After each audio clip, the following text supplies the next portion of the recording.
د 2015م کال د اپریل په 13مه نیټه په تحصیل کمپلیکس کې د زنانو د پاره یوه کلي کچهري را جوړه کړلې شوې وه. په دې کلي کچهرۍ کې زنانو او د هغې سره راغلي نارینو هم برخه واخیسته. د بېنظیر انکم سپورټ پروګرام د ستونزو په اړه یې د متعلقه چارواکو نه پوښتنې وکړې.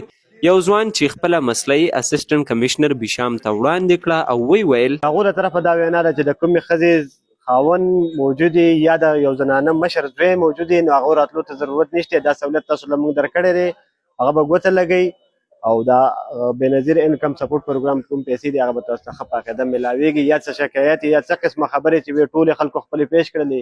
د بېنظیر انکم سپورټ پروګرام عملي د راغلي زنانو او نارینو مسلې په غور واورېدې او جوابونه یې ورته ورکړل. دلته زیاتره خلکو دا شکوه کوله چې موږ سروې کړې ده، زموږ پیسې نه دي راغلي. نو هغې دپاره د ګورنمنټ د بي اس پي دا یو طریقه کار دی چې یو پیره یو زنانه فنګر ولګوي نو هغه به 2 کاله صبر کوي. په 2 کالو کې حکومت به د دې خپل یو پاورټي سکور دی، که په هغه پاورټي سکور مطابق دا الیجیبل وه دوی ته پیسې راشي. ان کیس د دوی فارم ریجیکټ شو نو بیا به دوی پیسې د 2 کاله بعد به دوی په 3م کال باندې ری سروې دوباره کوي. او زنانو خپل تپوسونه وکړو. اکثر زنانه داسې وي چې هغوی فارم بیا نه وي جوړ کړي. هغوی ټول موږ ګایډ کړو چې تاسو ټولو کې اول خپل فارم بیا نه جوړې کوئ، هغې نه بعد به انشاءالله بیا ستاسو پیسې راځي. اسسټنټ کمیشنر بیشام عدنان خان وایي چې دا یوه خصوصي کلي کچهري وه چې زنانو پکې د بي آی اس پي سره د ژوند سره تړلې نورې مسلې هم بیان کړې.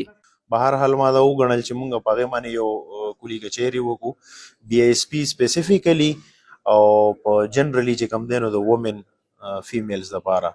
نو تاسو بیا په هغې کې وکتل چې د بي ایس پي نه علاوه زموږ سره د ایجوکیشن، د هیلث، ټي ایم ای دا کسان چې کوم دی نو د ویلیج سیکټر هم دا کسان پکې موجود وو.